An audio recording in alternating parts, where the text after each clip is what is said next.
গরমে শরীর ঠান্ডা রাখবে এরকম একটি শুক্তো আজকে তৈরি করব চাল কুমড়ো দিয়ে। চাল কুমড়োটা প্রথমে ছাড়িয়ে নিয়ে গ্রেটারে গ্রেট করে নেব। হ্যালো বন্ধুরা, সম্পাস ক্রিয়েশনে আপনাদের সকলকে স্বাগত।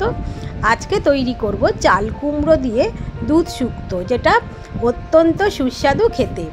প্রথমে দেখুন আমি চাল কুমড়োটা গ্রেট করে নিয়েছি। এখন 5 ফোড়ন খানিকটা 1 চামচ শুকনো কড়াইয়ে নেড়ে ওটা ঠান্ডা করতে দিলাম। এবারে বড়িগুলো সাদা তেলে ভেজে নিচ্ছি।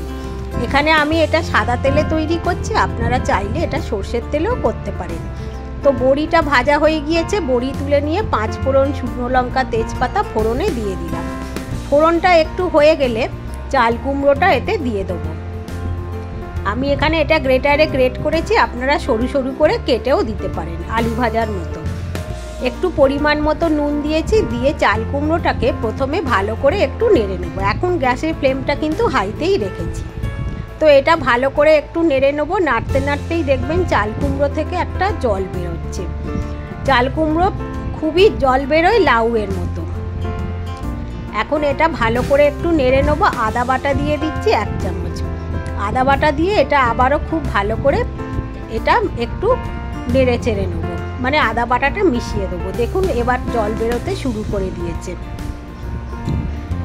এখন দেখুন কতটা জল চাল কুমড়োর থেকে বেরিয়েছে।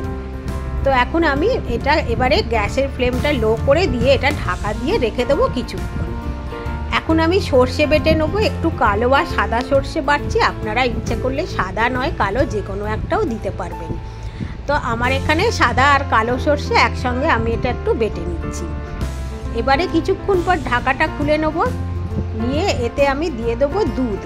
1 গ্লাস দুধ আমি এতে দেবো। চাল কুমড়োটা দুধেতেই সিদ্ধ হয়ে যাবে, আর তার নিজস্ব জল তো আছেই। এটা একটু দুধটা একটু মিশিয়ে দেবো। এটা অপূর্ব সুন্দর খেতে হয়, আর এত ভালো লাগবে গরমে খেতে। ভাজা বড়িগুলো দিয়ে দিলাম। গরম ঠান্ডা সব সময়ই খাওয়া যাবে। পরিমাণ মতো অল্প একটু নুন দিয়ে দিলাম আর একটু। এবার সর্ষে বাটাটাকে আমি জলেতে গুলে নেবো। দেখুন আমি এটা জলে গুলে নিচ্ছি। এবার ছেঁকে নেবো। সর্ষেটা আমি এভাবে ছেঁকে দেবো। ছাঁকনিতে ছেঁকে নিয়ে সর্ষে বাটাটা দিয়ে দিলাম। এখন এতে দিয়ে দেবো চিনি। এটা একটু মিষ্টি মিষ্টি হবে। আপনারা যদি 2 চামচে চিনি দিতে চান দিতে পারেন, আমি 1 চামচে দিয়েছি।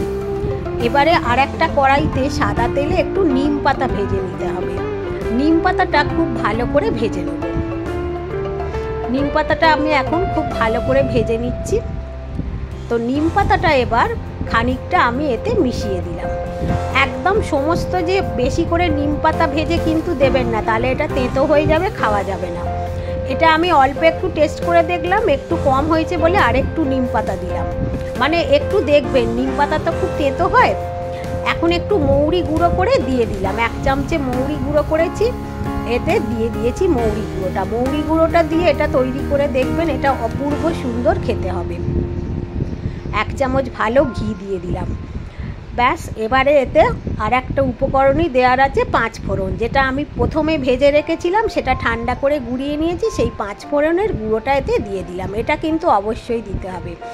এই চাল কুমড়ো দুধ শুক্তো কিন্তু খেতে খুবই সুস্বাদু আর শরীরের জন্য খুব উপকারী। বন্ধুরা, আপনাদের যদি আমার এই রেসিপিটি ভালো লাগে, পছন্দ হয়, তাহলে অবশ্যই আমার চ্যানেলটিকে সাবস্ক্রাইব করে দেবেন, অনুরোধ রইল। আর ফেসবুক থেকে দেখলে পেজটিকে ফলো করে দেবেন, একটা লাইক করে দেবেন, আর কমেন্টে একটু জানাবেন কেমন লেগেছে আপনাদের অনেক অনেক ধন্যবাদ। বেল আইকনটা প্রেস করে রাখলে আমার আপলোড করা ভিডিও সমস্ত নোটিফিকেশন আপনারা পেয়ে যাবেন। অবশ্যই একটু কমেন্টে জানাবেন কিরাম লেগেছে। এই রেসিপিটি কিন্তু অত্যন্ত সুস্বাদু আর গরমের দিনে খুবই উপকারী। সকলকে অনেক ধন্যবাদ।